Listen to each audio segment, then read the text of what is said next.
What would you do if you saw an elderly man being treated unfairly, only to discover he held the power to change everything?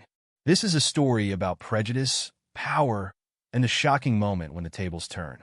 But before we dive in, don't forget to like and subscribe to this channel for more gripping tales that will keep you on the edge of your seat. Now let's get into the story. The bank was bustling with activity, the sound of keyboards clacking and phones ringing filling the air. Customers lined up at the counters, some impatiently tapping their feet, others scrolling through their phones. But all of that noise came to a sudden halt when the doors swung open, and an elderly black man walked in. His clothes were simple, a worn-out jacket, a pair of faded jeans, and scuffed shoes. He carried a small, tattered bag in one hand and a cane in the other. His presence was unassuming, almost invisible to the well-dressed bankers and customers who barely glanced his way. The man, Mr. Elijah Thompson, shuffled toward the counter, his cane tapping softly against the polished floor. He had come to deposit a small check, a modest sum that meant the world to him. But as he approached the counter, a young banker named Greg, with slick-back hair and a smug expression, stepped in his path. "Can I help you?" Greg asked, his tone dripping with condescension. "Yes, I'd like to deposit this check," Mr. Thompson replied politely, holding out the piece of paper. Greg glanced at the check, then at Mr. Thompson, and smirked. "You sure this is the right place for you? We don't usually handle small transactions like this.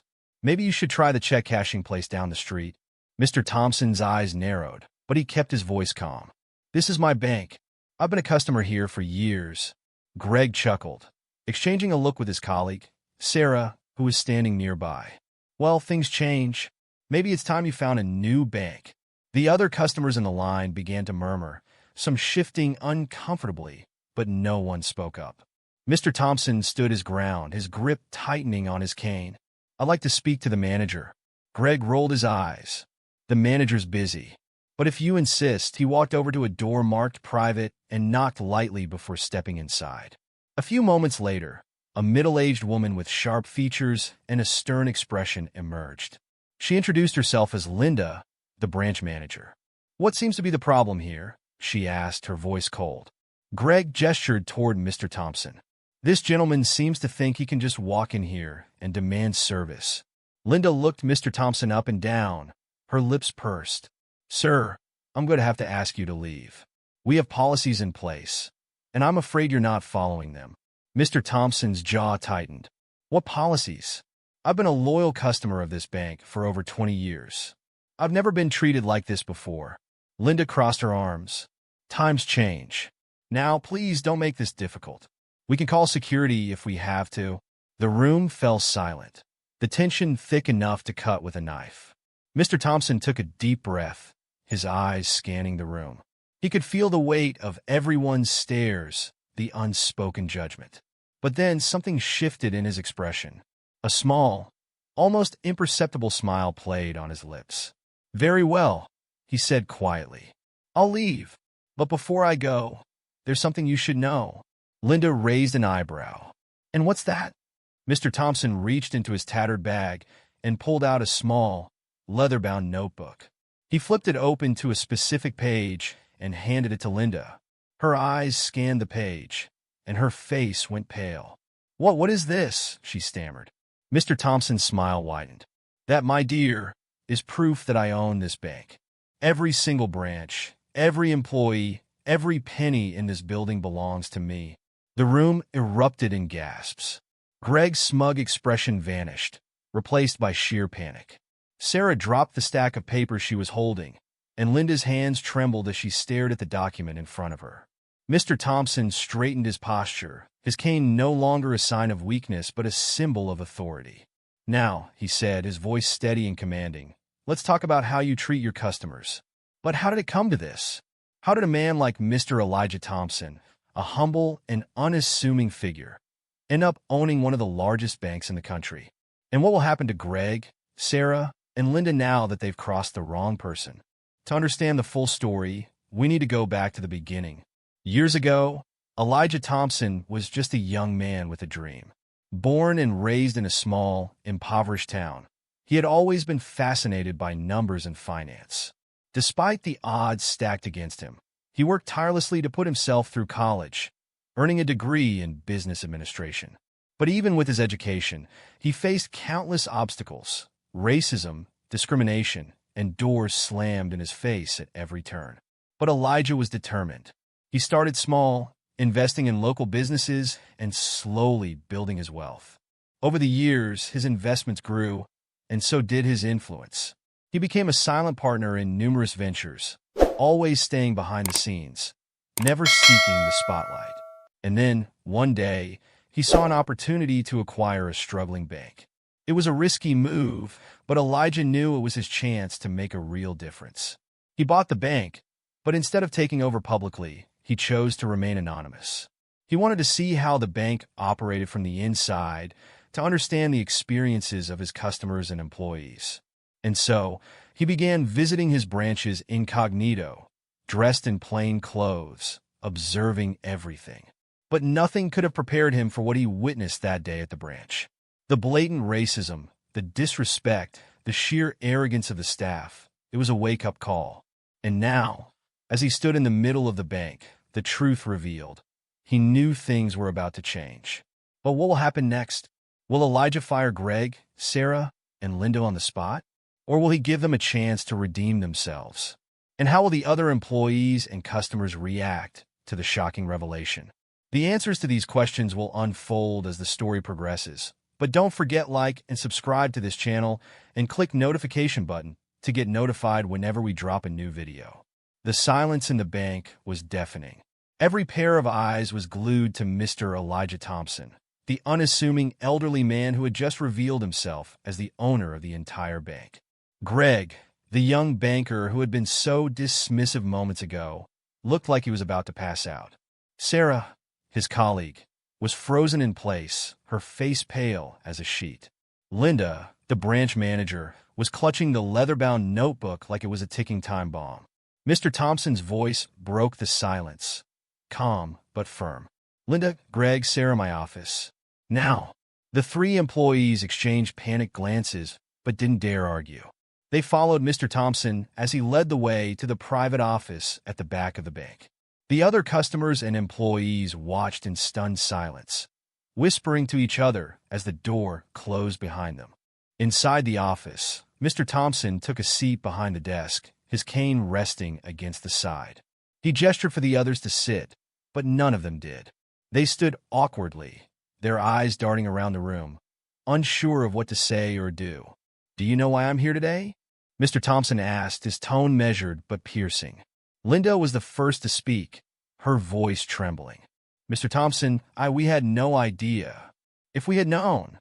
"That's the problem," Mr. Thompson interrupted. "You didn't know. And because you didn't know, you thought it was okay to treat me the way you did. Tell me, Linda, if I had walked in here wearing a suit and tie, would you have treated me the same way?" Linda opened her mouth to respond but couldn't find the words.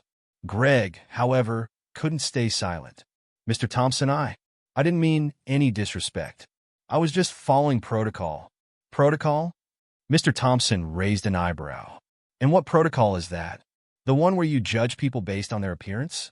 The one where you decide who's worthy of your time and who isn't?" Greg looked down at his feet, his face burning with shame. Sarah, who had been quiet until now, finally spoke up. "Mr. Thompson, we're truly sorry. This was a mistake, and we'll do whatever it takes to make it right." Mr. Thompson leaned back in his chair, studying the three of them. "Mistakes can be corrected, but only if you're willing to learn from them. I didn't build this bank to see people treated the way I was treated today. I built it to serve the community, to help people, not to push them away." He paused, letting his words sink in. "Here's what's going to happen. Linda, you're suspended effective immediately. Greg and Sarah, you'll be placed on probation. During this time, you'll undergo training on diversity, equity, and inclusion. If you show genuine improvement, you'll keep your jobs. If not, well, let's just say you won't like the outcome." The three employees nodded, their faces a mix of relief and fear. They knew they had been given a second chance, but they also knew it was their last. "Now, get back to work," Mr. Thompson said, his tone final. "And remember, this bank is a reflection of me. I expect it to be a reflection of integrity, respect, and fairness. As the employees filed out of the office, Mr. Thompson sat back in his chair, deep in thought. He knew this was just the beginning. There was much work to be done, not just in this branch, but across the entire bank. But for now, he allowed himself a small smile. The first step had been taken. Outside the office, the bank was buzzing with activity. Word had spread quickly, and everyone was talking about what had just happened. Customers were sharing the story with anyone who would listen, and employees were scrambling to ensure they were on their best behavior. But not everyone was happy. In a corner of the bank, a man in a dark suit watched the scene unfold with a scowl on his face. His name was Richard Hayes, the bank's regional manager. He had been with the company for over a decade and had always prided himself on his ability to maintain order and discipline. But this was chaos. Richard stormed into Mr. Thompson's office without knocking. "What the hell is going on here?" he demanded. Mr. Thompson looked up, unfazed. "Richard, I was wondering when you'd show up. You can't just waltz in here and start firing people." Richard snapped. "Do you have any idea how much damage you've caused?" "Damage?" Mr. Thompson stood up, his expression hardening. "The only damage here is the damage caused by your employees' behavior. I'm fixing it." Richard clenched his fists. "You think you could just come in here and play the hero? This is my bank." "No, Richard," Mr. Thompson said, his voice low and steady. "This is my bank, and if you have a problem with that, you're welcome to leave." The two men stared each other down, the tension in the room palpable. Finally, Richard took a step back, his face red with anger. "This isn't over," he spat before turning on his heel and storming out of the office. Mr. Thompson watched him go, a sense of unease settling in his chest. He knew Richard wasn't going to let this go easily. But for now, he had bigger things to worry about. As the day went on, the atmosphere in the bank began to shift. Employees were more attentive, more courteous, and customers were treated with the respect they deserved. But beneath the surface, tensions were brewing. Richard's outburst had sent shockwaves through the staff, and whispers of rebellion were starting to spread. Meanwhile, Mr. Thompson was busy making calls, setting up meetings, and putting plans in motion. He knew that changing the culture of the bank wouldn't be easy, but he was determined to see it through. But just as things seemed to be settling down, a new crisis emerged. One of the bank's largest clients, a powerful real estate developer, had caught wind of the day's events and was threatening to pull his business. The developer, a man named Victor Langston, was known for his temper and his influence. If he left, it could spell disaster for the bank. Mr. Thompson knew he had to act fast. He arranged a meeting with Victor for the following day, hoping to smooth things over. But as he hung up the phone, he couldn't shake the feeling that this was only the beginning of his troubles. The day ended with a sense of uncertainty hanging over the bank. Employees left in hushed groups, casting nervous glances over their shoulders. Customers lingered, curious about what would happen next. And Mr. Thompson sat in his office, staring out the window as the sun set over the city. He had started the day as an anonymous observer, but now he was at the center of a storm. And as he thought about the challenges ahead, he knew one thing for certain: this was far from over. But what will happen when Mr. Thompson meets with Victor Langston? Will he be able to save the bank's biggest client? And how will Richard Hayes' growing resentment affect the future of the bank? The answers to these questions will be answered as we dive deep and as the stakes grow higher and the battle for the soul of the bank begins. The next morning, the bank was eerily quiet. Employees moved about their tasks with a sense of unease, their conversations hushed and their eyes darting toward Mr. Thompson's office. The events of the previous day had left everyone on edge, and the anticipation of what was to come hung heavy in the air. Mr. Thompson arrived early, his expression calm but determined. He had spent the night preparing for his meeting with Victor Langston, the real estate developer whose business was crucial to the bank's success. He knew this meeting could make or break everything he had worked for. As he settled into his office, his assistant, a young woman named Emily, knocked on the door. "Mr. Thompson, Mr. Langston is here to see you." "Send him in," Mr. Thompson said, straightening his tie. A moment later, Victor Langston strode into the office, his presence commanding and his expression stern. He was a tall man with sharp features and an air of authority that made it clear he was used to getting his way. He didn't bother with pleasantries. "Mr. Thompson," Victor said, his voice cold. "I hope you have a good explanation for what's been happening here." "Mr. Langston," Mr. Thompson replied, gesturing to a chair. "Please have a seat." Victor remained standing. "I don't have time for niceties. I've heard rumors about your little stunt yesterday, and I'm not impressed. If this bank is going to be run by someone who doesn't understand how business works, then maybe it's time I took my investments elsewhere." Mr. Thompson met Victor's gaze without flinching. "I understand your concerns, Mr. Langston, but let me assure you, the changes I'm making are for the betterment of this bank and its customers. What happened yesterday was a wake-up call, and I intend to ensure that such behavior is never repeated." Victor crossed his arms. "And what about my investments? Do you expect me to trust my money to a bank that's in chaos?" "Your investments are safe," Mr. Thompson said firmly. "In fact, I believe the changes I'm implementing will only strengthen the bank's position. But if you're still unsure, I'd be happy to discuss how we can work together to ensure your continued satisfaction." Victor studied Mr. Thompson for a moment, his expression unreadable.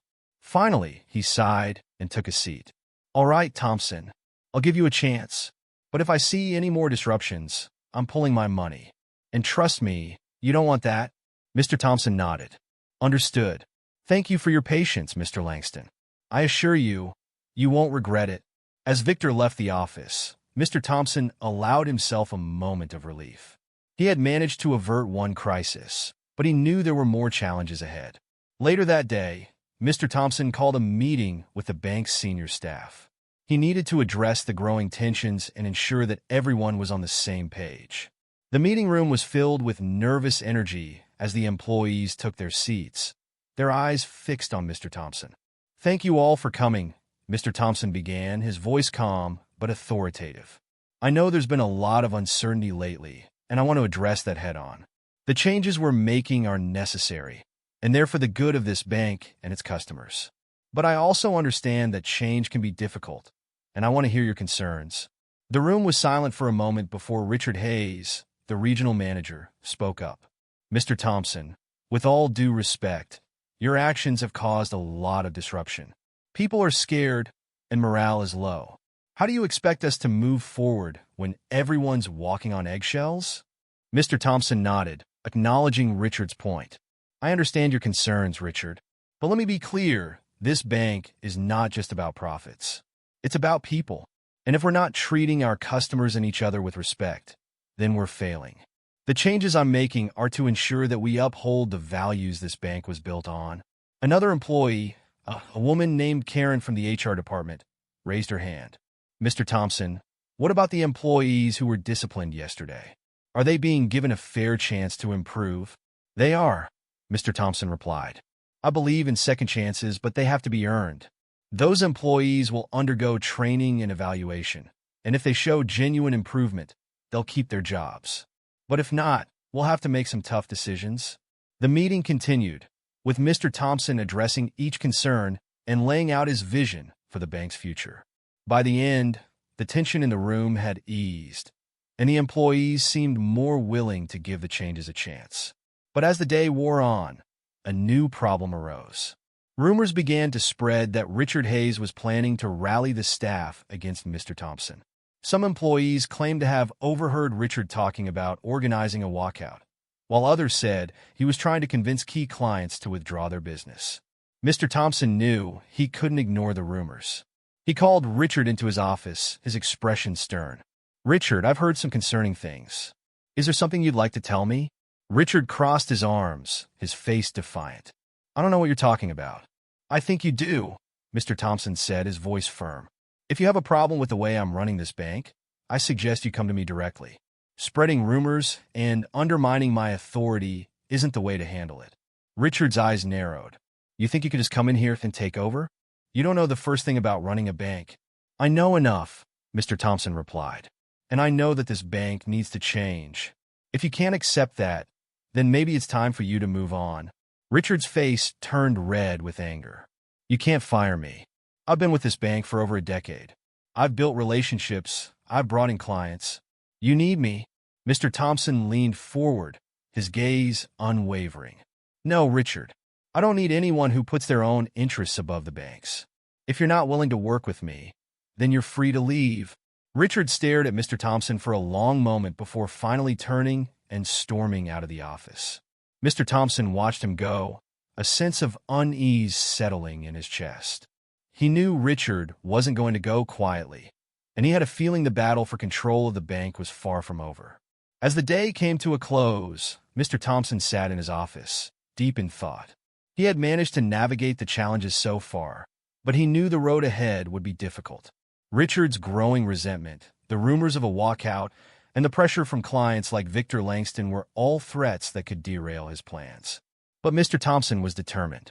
He had faced adversity before, and he had always come out on top. This time would be no different. As he left the bank that evening, he couldn't shake the feeling that the worst was yet to come. But he also knew that he had the strength and the resolve to see it through. The tension in the bank was palpable as the week progressed. Richard Hayes' defiance had sparked a wave of unrest among the staff, and whispers of a potential walkout grew louder with each passing day. Mr. Thompson, however, remained steadfast. He knew that the changes he was implementing were necessary, and he was determined to see them through, no matter the cost. One morning, as Mr. Thompson arrived at the bank, he was met with an unexpected sight. A group of employees had gathered in the lobby, their faces set with determination. At the front of the group stood Richard Hayes, his arms crossed and his expression defiant. "Mr. Thompson," Richard said, his voice loud enough to carry across the room. "We need to talk." Mr. Thompson took a deep breath, his mind racing. He had anticipated some resistance, but he hadn't expected it to come to a head so quickly. He stepped forward, his gaze sweeping over the gathered employees. "All right," he said calmly. "Let's talk." Richard stepped forward, his eyes blazing. "We've had enough of your so-called changes.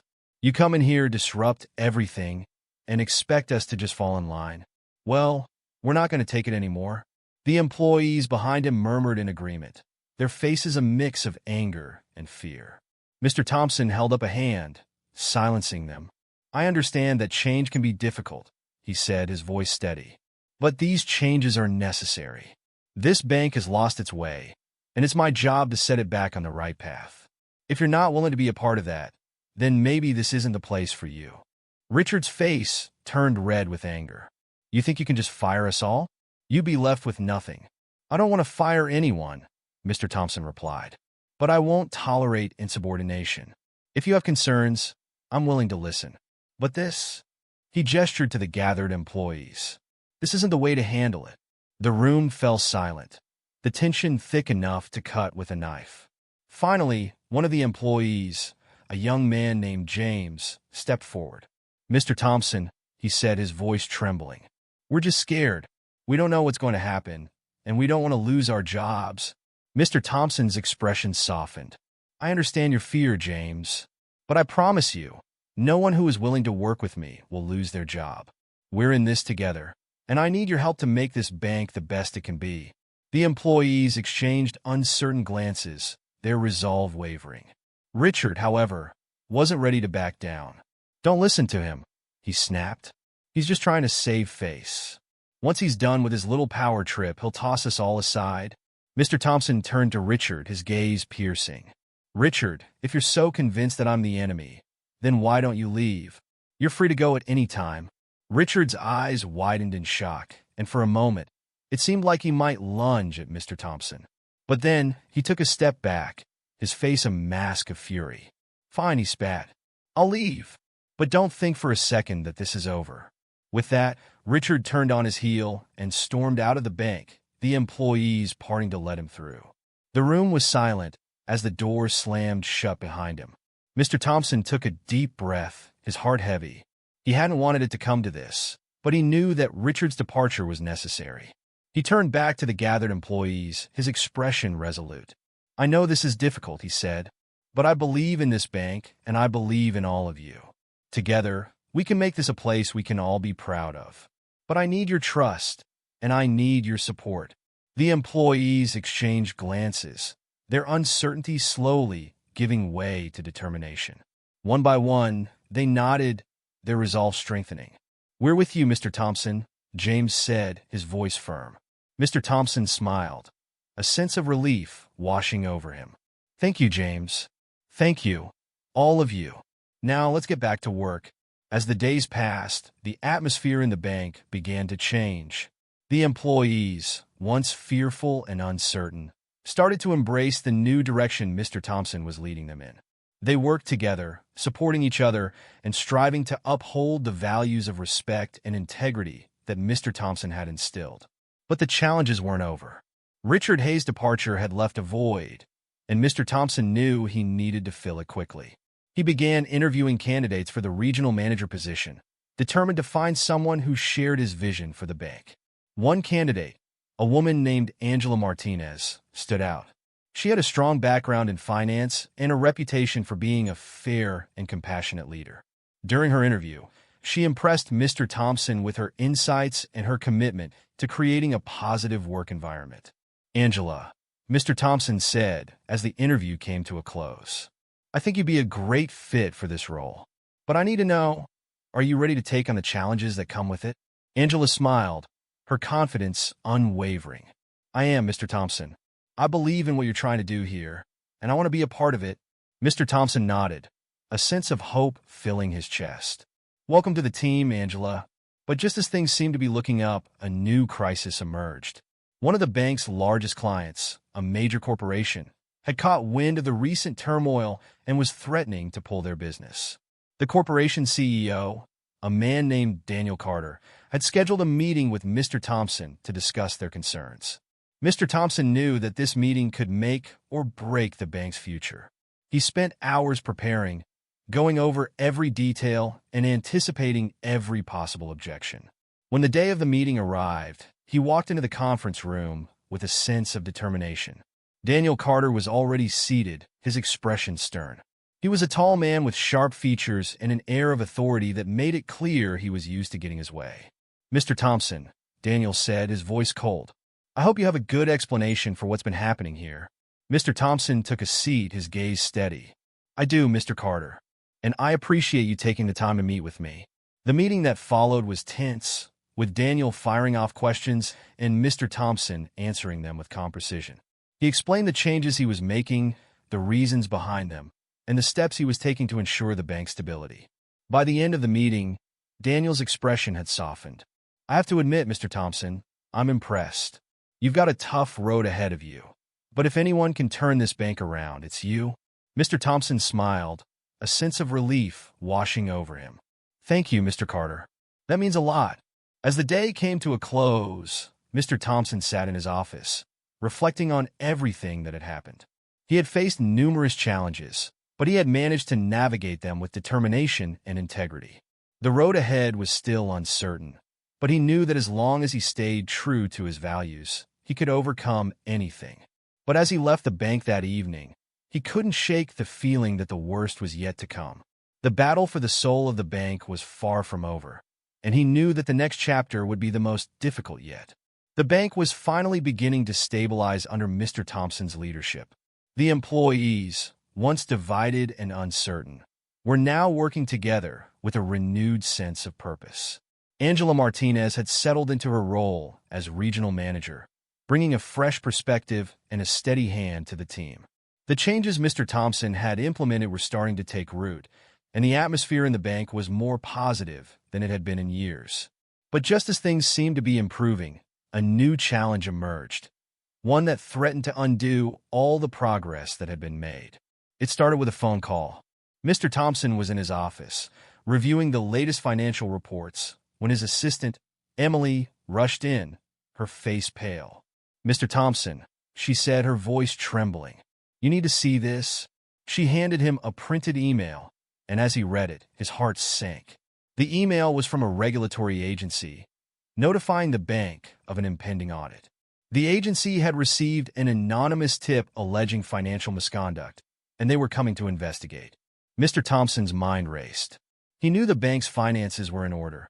He had made sure of that, but an audit could still be disastrous. It would disrupt operations, damage the bank's reputation, and potentially scare away clients. "Who sent this tip?" Mr. Thompson asked, his voice tight. Emily shook her head. "I don't know. It was anonymous." Mr. Thompson clenched his fists, his mind racing. He had a sinking feeling that he knew exactly who was behind this: Richard Hayes. Richard had been quiet since his departure, but Mr. Thompson had always suspected that he wasn't done causing trouble. "Call an emergency meeting," Mr. Thompson said, his tone firm. "I need to speak with the senior staff immediately." The meeting room was tense as the senior staff gathered, their faces a mix of concern and confusion. Mr. Thompson wasted no time getting to the point. "We've been notified of an impending audit," he said, his voice steady but serious. "The regulatory agency has received an anonymous tip alleging financial misconduct. I want to make it clear that we have nothing to hide, but this audit could still be damaging. We need to be prepared." The room erupted in murmurs, the staff exchanging worried glances. Angela Martinez was the first to speak. "Do we know who sent the tip?" she asked. "Not yet," Mr. Thompson replied. "But I have my suspicions. Regardless, our focus needs to be on preparing for the audit. I want every department to review their records and ensure everything is in order. We need to be transparent and cooperative." The staff nodded, their determination evident. They knew the stakes, and they were ready to do whatever it took to protect the bank. Over the next few days, the bank was a flurry of activity. Employees worked tirelessly to review records, double-check figures, and ensure that everything was in perfect order. Mr. Thompson personally oversaw the preparations, leaving no stone unturned. But despite their best efforts, the audit was still a source of immense stress. The regulatory agency arrived on schedule, their presence casting a shadow over the bank. They were thorough and methodical, scrutinizing every aspect of the bank's operations. Mr. Thompson did everything he could to make the process as smooth as possible. He met with the auditors regularly, answered their questions, and provided them with whatever they needed. But as the days turned into weeks, the strain began to show. One evening, as Mr. Thompson was working late, Angela Martinez knocked on his office door. "Mr. Thompson," she said, her voice gentle, "you need to take a break. You've been working non-stop, and it's starting to take a toll." Mr. Thompson looked up from his desk, his eyes heavy with exhaustion. "I can't, Angela. Not until this audit is over." Angela stepped into the office, her expression concerned. "I understand, but you're no good to anyone if you're burned out. Let us handle things for a while. You need to rest." Mr. Thompson hesitated, but he knew Angela was right. He had been pushing himself to the limit, and it was starting to affect his judgment. "All right," he said finally, "but keep me updated. I need to know if anything happens." Angela nodded. "Of course. Now go home and get some sleep." As Mr. Thompson left the bank that evening, he couldn't shake the feeling of unease that had settled in his chest. The audit was far from over, and he knew that the worst was yet to come. But what he didn't know was that the real threat wasn't the audit. It was something much closer to home. The next morning, Mr. Thompson arrived at the bank to find chaos. The auditors were gathered in the lobby, their expressions grim. Angela Martinez was standing with them, her face pale. "Mr. Thompson," she said, her voice trembling. "We have a problem." Mr. Thompson's heart sank. "What is it?" One of the auditors stepped forward, holding a folder. "We've uncovered some discrepancies in your financial records. It appears that a significant amount of money has been misappropriated." Mr. Thompson's mind raced. "That's impossible. I've reviewed those records myself. There's no way." "I'm afraid it's true," the auditor interrupted. "And unless you can provide a satisfactory explanation, we'll have no choice but to take further action." Mr. Thompson felt a cold wave of dread wash over him. He knew the bank's finances were in order. He had made sure of that. But if the auditors had found discrepancies, it could only mean one thing. Someone had tampered with the records, and he had a sinking feeling he knew exactly who it was. As the auditors left, Mr. Thompson turned to Angela, his expression grim. "We need to find out who did this, and we need to do it fast." Angela nodded, her determination evident. "I'll start reviewing the records immediately. We'll find the truth, Mr. Thompson. I promise." Mr. Thompson inhaled deeply, his thoughts swirling like a storm. The fight for the heart and future of the bank had taken a perilous turn, and he was acutely aware that the challenges ahead would be the toughest they had ever faced.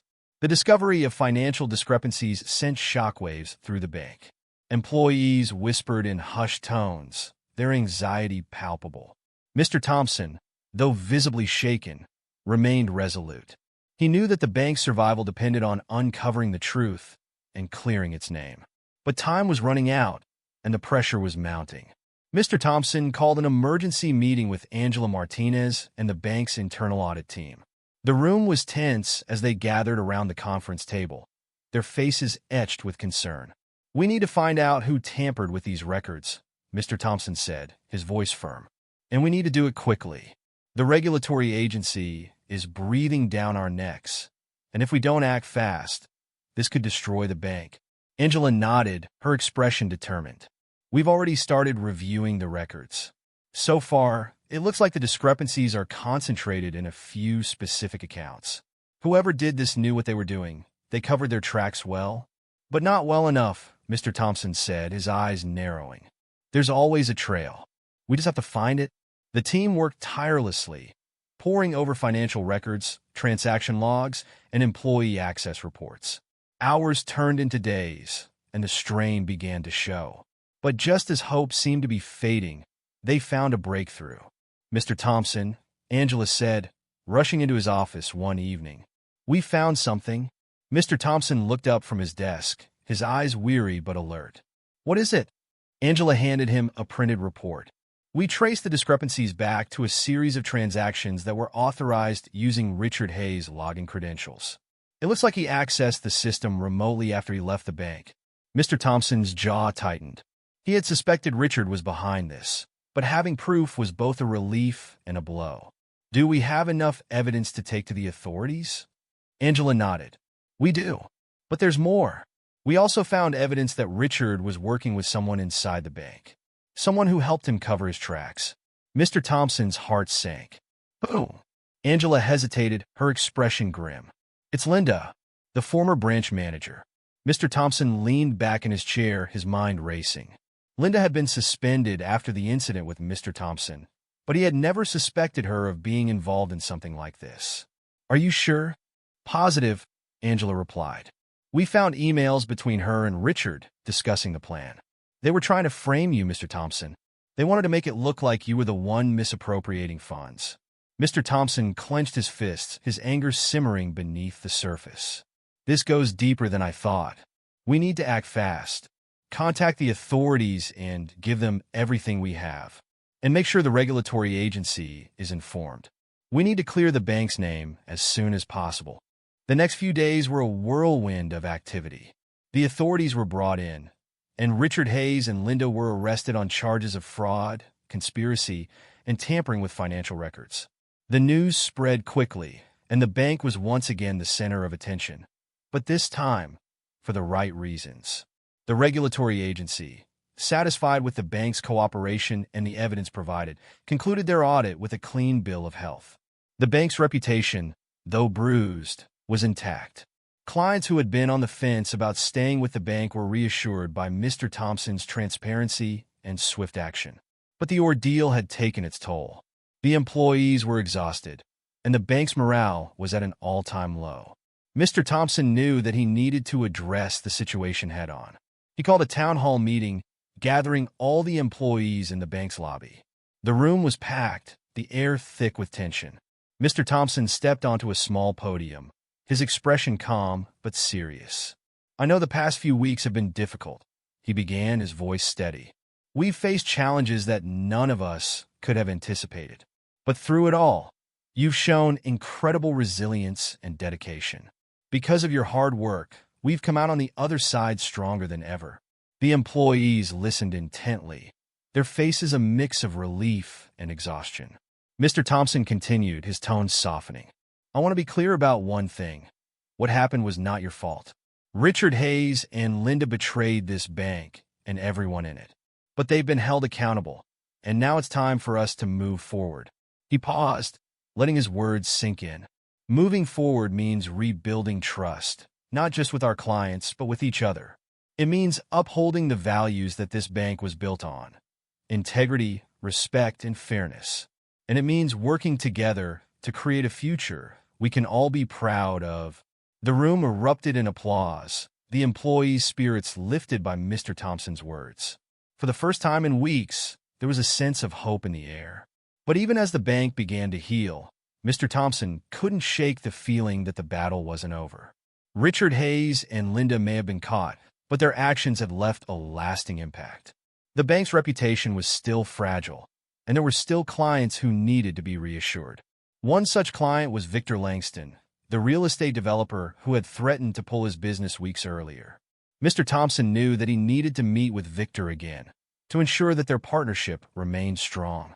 The meeting was scheduled for the following day, and Mr. Thompson spent the evening preparing. He knew that Victor would have questions, and he needed to be ready with answers. The next morning, Mr. Thompson arrived at Victor's office, his confidence bolstered by the knowledge that the bank had weathered the storm. Victor greeted him with a firm handshake, his expression unreadable. "Mr. Thompson," Victor said, gesturing to a seat. "I've been following the news. It's been quite a roller coaster for your bank." "It has," Mr. Thompson replied, taking a seat. "But I'm happy to say that we've come out stronger on the other side." Victor leaned back in his chair, his gaze piercing. "I have to admit, I'm impressed. Not many people could have handled that situation the way you did. But I need to know, what's next? How do I know this won't happen again?" Mr. Thompson met Victor's gaze, his expression resolute. "You have my word, Mr. Langston. The changes we've made are permanent. We've strengthened our internal controls, and we're committed to upholding the highest standards of integrity. Your investments are safe with us." Victor studied Mr. Thompson for a long moment before finally nodding. "All right, Thompson, I'll give you the benefit of the doubt. But don't make me regret it." Mr. Thompson smiled, a sense of relief washing over him. "You won't, Mr. Langston. I promise." As Mr. Thompson left Victor's office, he felt a renewed sense of purpose. The bank had faced its darkest hour, but it had emerged stronger and more united than ever. The road ahead would still be challenging, but he knew that as long as he stayed true to his values, he could overcome anything. The bank was finally beginning to regain its footing. The arrests of Richard Hayes and Linda had sent a clear message that misconduct would not be tolerated, and the employees were slowly rebuilding their trust in the institution. Mr. Thompson's leadership had been instrumental in steering the bank through the crisis, but he knew that the work was far from over. One morning, as Mr. Thompson arrived at the bank, he was greeted by an unexpected sight. A crowd had gathered outside the building, holding signs and chanting slogans. At first, he thought it was a protest, but as he got closer, he realized it was something else entirely. The crowd was made up of community members, local business owners, families, and even some of the bank's longtime customers. Their signs read messages like, "Thank you, Mr. Thompson," and "We stand with the bank." One woman stepped forward, holding a bouquet of flowers. "Mr. Thompson," she said, her voice filled with emotion, "we just wanted to thank you for everything you've done. This bank means so much to us, and we're so grateful for your leadership." Mr. Thompson was taken aback.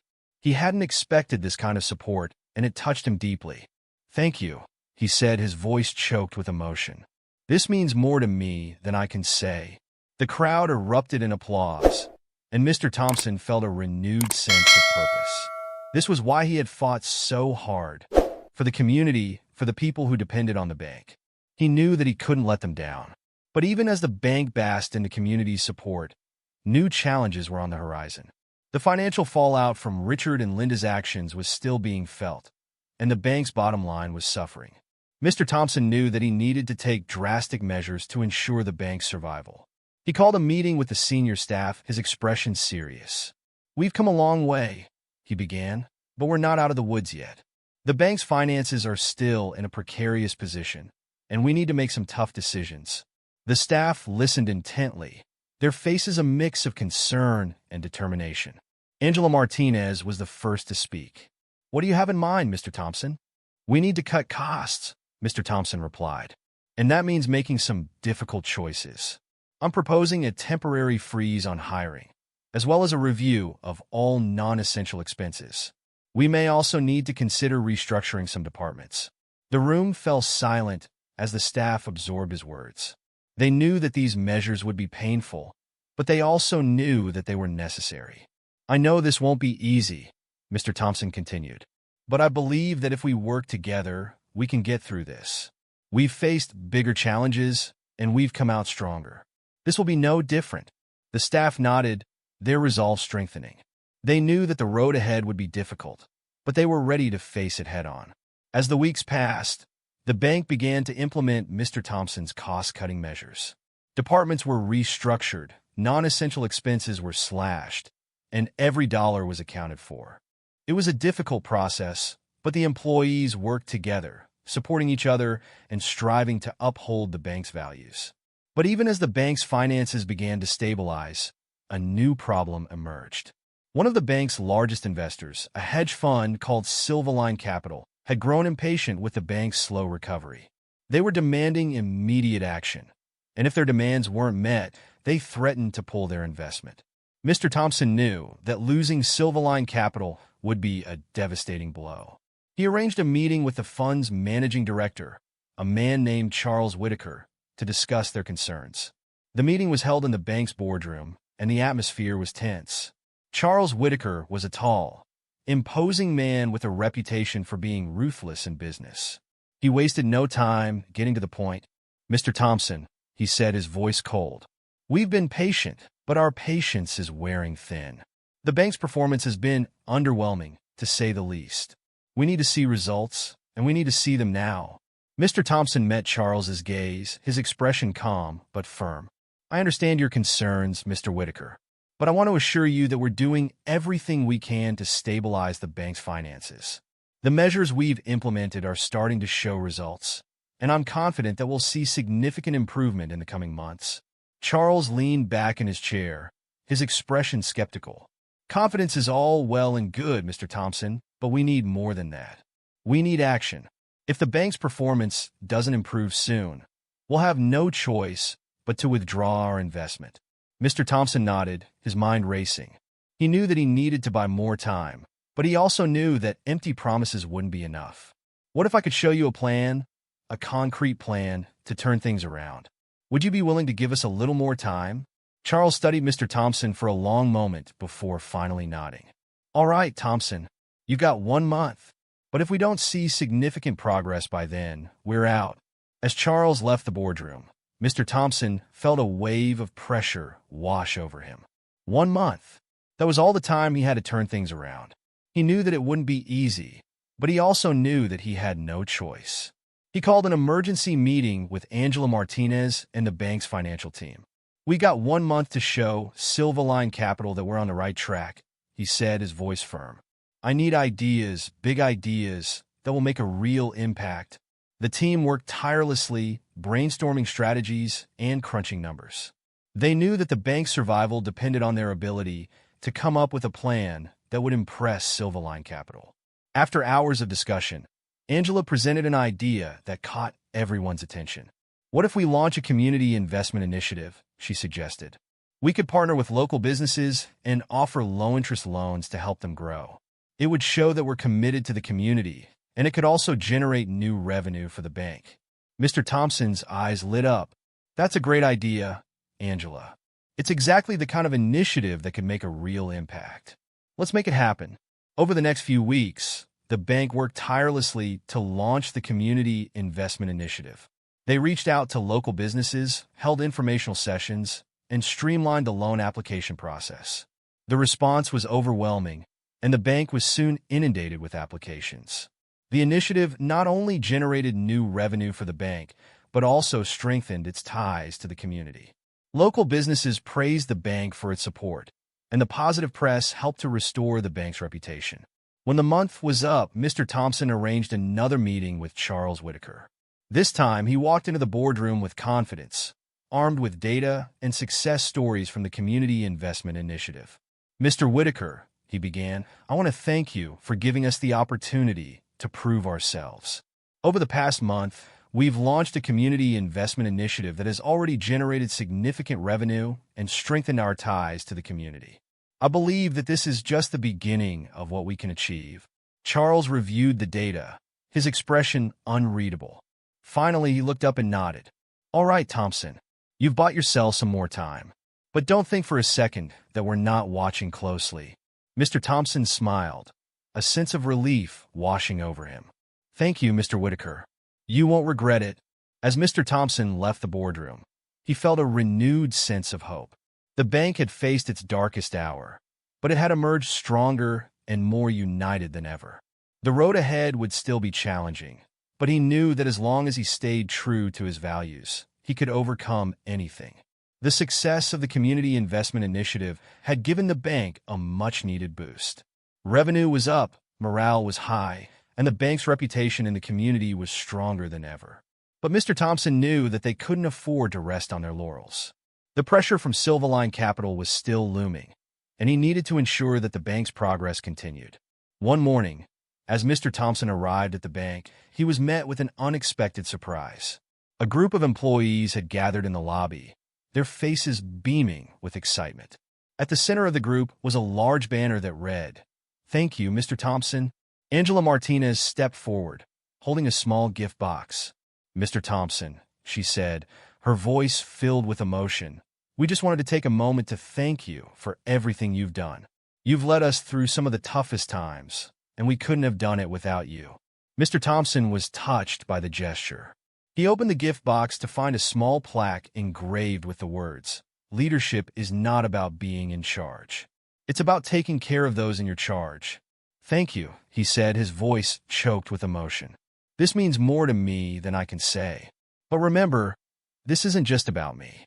It's about all of us working together to make this bank the best it can be." The employees erupted in applause, their spirits lifted by Mr. Thompson's words. For the first time in a long while, there was a sense of unity and optimism in the air. But even as the bank celebrated its successes, new challenges were on the horizon. The financial industry was evolving rapidly, and the bank needed to adapt to stay competitive. Mr. Thompson knew that they needed to innovate, but he also knew that innovation came with risks. He called a meeting with the senior staff to discuss the bank's future. "We've made a lot of progress," he began, "but we can't afford to become complacent. The financial industry is changing, and we need to change with it. I want to hear your ideas. What can we do to stay ahead of the curve?" The staff exchanged thoughtful glances before Angela spoke up. "What if we invest in digital banking? More and more customers are using online and mobile banking, and if we don't keep up, we risk losing them to competitors." Mr. Thompson nodded, his interest piqued. "That's a great idea, Angela. Digital banking is the future, and we need to be a part of it. Let's put together a proposal and see how we can make it happen." The team worked tirelessly over the next few weeks, researching digital banking trends and developing a comprehensive plan. They proposed a new mobile app, enhanced online banking features, and a marketing campaign to promote the bank's digital services. Mr. Thompson was impressed with the proposal. "This is exactly the kind of innovation we need," he said. "Let's move forward with this as quickly as possible." As the bank began to implement its digital banking initiative, the response from customers was overwhelmingly positive. The new mobile app was user-friendly and packed with features, and the enhanced online banking platform made it easier than ever for customers to manage their finances. But the transition wasn't without its challenges. Some employees were resistant to the changes, and there were technical glitches that needed to be ironed out. Mr. Thompson knew that they needed to address these issues quickly to ensure the initiative's success. He called a meeting with the IT team and the department heads to discuss the challenges. "I know this transition hasn't been easy," he said, "but we need to work together to make it a success. Let's identify the issues and come up with solutions." The team worked tirelessly to address the technical glitches and provide training for employees who were struggling with the new systems. Slowly but surely, the kinks were worked out, and the digital banking initiative began to gain momentum. But just as things seemed to be improving, a new crisis emerged. One of the bank's competitors, a large national bank, had launched an aggressive marketing campaign targeting the bank's customers. The campaign offered enticing incentives for customers to switch banks, and it was starting to have an impact. Mr. Thompson knew that they needed to respond quickly. He called a meeting with the marketing team to discuss their strategy. "We need to show our customers why they should stay with us," he said. "What can we do to counter this campaign?" The marketing team proposed a loyalty program that would reward customers for staying with the bank. The program would offer perks like lower interest rates on loans, higher interest rates on savings accounts, and exclusive access to financial planning services. Mr. Thompson approved the proposal, and the team worked around the clock to launch the loyalty program. The response from customers was overwhelmingly positive, and the bank was able to retain the majority of its customer base. As the weeks passed, the bank continued to adapt and innovate. The digital banking initiative and the loyalty program were both successful, and the bank's financial performance began to improve. Mr. Thompson felt a sense of pride as he watched the bank grow and evolve. But even as the bank celebrated its successes, Mr. Thompson couldn't shake the feeling that the worst was yet to come. The financial industry was unpredictable, and he knew that they needed to stay vigilant.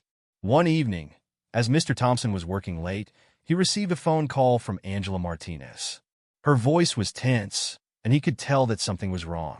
"Mr. Thompson," she said, "we've just received word that Silverline Capital is planning to sell their stake in the bank. They're in talks with another investor, and if the deal goes through, it could mean big changes for us." Mr. Thompson's heart sank. He knew that a change in ownership could jeopardize everything they had worked for. "Do we know who the potential buyer is?" he asked. "It's a private equity firm called Blackstone Group," Angela replied. "They're known for making aggressive changes to the companies they acquire." Mr. Thompson took a deep breath, his mind racing. He knew that they needed to act quickly to protect the bank's future. "All right, Angela, let's put together a plan. We need to be ready for whatever comes next." The news of Silverline Capital's potential sale to Blackstone Group sent shockwaves through the bank. Employees whispered in hushed tones, their anxiety palpable. Mr. Thompson knew that this development could jeopardize everything they had worked for, and he was determined to protect the bank's future. He called an emergency meeting with the senior staff, his expression grim. "We've just received word that Silverline Capital is in talks to sell their stake in the bank to Blackstone Group," he began. "This could mean significant changes for us, and we need to be prepared." The room fell silent as the staff absorbed his words. Angela Martinez was the first to speak. "Do we know what Blackstone Group's intentions are?" "Not yet," Mr. Thompson replied. "But based on their track record, it's likely that they'll make aggressive changes. We need to be ready to defend our vision for the bank." The staff nodded, their determination evident. They knew that the road ahead would be difficult, but they were ready to face it head-on. Over the next few days, Mr. Thompson and his team worked tirelessly to gather information about Blackstone Group's intentions. They reached out to industry contacts, reviewed financial reports, and analyzed the potential impact of the sale. What they discovered was concerning. Blackstone Group was known for making drastic changes to the companies they acquired, often prioritizing short-term profits over long-term stability. Mr. Thompson knew that if the sale went through, it could undo all the progress they had made. He decided to take a proactive approach. He reached out to Silverline Capital's managing director, Charles Whitaker, to discuss the potential sale. The meeting was held over the phone, and the atmosphere was tense. "Mr. Whitaker," Mr. Thompson began, "I understand that you're in talks to sell your stake in the bank to Blackstone Group. I want to discuss the potential impact of this sale." Charles's voice was cold and dismissive. "Mr. Thompson, our decision to sell is based on what's best for our investors. I don't see how this concerns you." "It concerns me because it could have a significant impact on the bank and its employees," Mr. Thompson replied, his tone firm. "I've worked hard to turn this bank around, and I can't stand by and watch it be dismantled for short-term gains." Charles sighed, his patience wearing thin. "Look, Thompson, I understand your concerns, but this is business. If Blackstone Group makes an offer we can't refuse, we're going to take it. End of story." Mr. Thompson clenched his fists, his frustration mounting. He knew that he needed to find another way to protect the bank. After the call, Mr. Thompson gathered his team to discuss their options. "We need to find a way to block this sale," he said. "Any ideas?" Angela Martinez spoke up. "What if we find another investor? Someone who shares our vision for the bank and is willing to buy out Silverline Capital's stake?" Mr. Thompson nodded, his interest piqued. "That's a great idea, Angela. Let's start reaching out to potential investors. We need to move quickly." The team worked around the clock, contacting potential investors and pitching the bank's vision. It was a daunting task, but they were determined to find someone who shared their commitment to the bank's future. After days of relentless effort, they finally found a potential candidate, a local investment firm called Greenfield Partners. Greenfield was known for its focus on sustainable growth and community impact, and they seemed like the perfect fit. Mr. Thompson arranged a meeting with Greenfield's managing partner, a woman named Evelyn Carter. The meeting was held in the bank's boardroom, and the atmosphere was hopeful. "Ms. Carter," Mr. Thompson began, "thank you for taking the time to meet with us. We believe that Greenfield Partners could be the ideal investor for our bank. We share your commitment to sustainable growth and community impact, and we'd love to explore the possibility of a partnership." Evelyn studied Mr. Thompson for a moment before nodding. "We've been following your bank's progress, Mr. Thompson, and we're impressed with what you've accomplished. We'd be interested in discussing a potential investment." The meeting went well, and by the end, both parties had agreed to move forward with negotiations. Mr. Thompson felt a sense of hope as he watched Evelyn leave the boardroom. They had found a potential ally, and he was determined to make the partnership work. But even as they made progress with Greenfield Partners, the threat from Blackstone Group loomed large. Silverline Capital was moving quickly, and Mr. Thompson knew that they needed to act fast to secure Greenfield's investment. He called a meeting with the senior staff to discuss their strategy. "We've made progress with Greenfield Partners," he said, "but we need to finalize the deal before Silverline Capital sells to Blackstone Group. Let's put together a proposal that outlines our vision for the bank and the potential for growth." The team worked tirelessly, crafting a comprehensive proposal that highlighted the bank's strengths and its potential for future success. They presented the proposal to Greenfield Partners, and after days of negotiations, they finally reached an agreement. Greenfield Partners agreed to buy out Silverline Capital's stake in the bank, ensuring that the bank's future would be in the hands of an investor who shared their vision.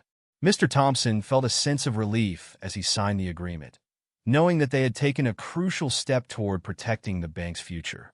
But even as they celebrated their success, Mr. Thompson knew that the battle wasn't over. The financial industry was unpredictable, and they needed to stay vigilant to ensure the bank's continued success. One evening, as Mr. Thompson was working late, he received a phone call from Angela Martinez. Her voice was tense, and he could tell that something was wrong. "Mr. Thompson," she said, "we've just received word that Blackstone Group is still interested in acquiring the bank. They're planning to make a direct offer to the board." Mr. Thompson's heart sank. He knew that the board's decision could make or break everything they had worked for. "All right, Angela, let's put together a plan. We need to be ready for whatever comes next." As Mr. Thompson hung up the phone, he felt a wave of pressure wash over him. The bank had come so far, but the battle was far from over. The next chapter would be the most difficult yet, and he knew that they would need to fight harder than ever to protect everything they had built. The news that Blackstone Group was planning to make a direct offer to the board sent a ripple of unease through the bank.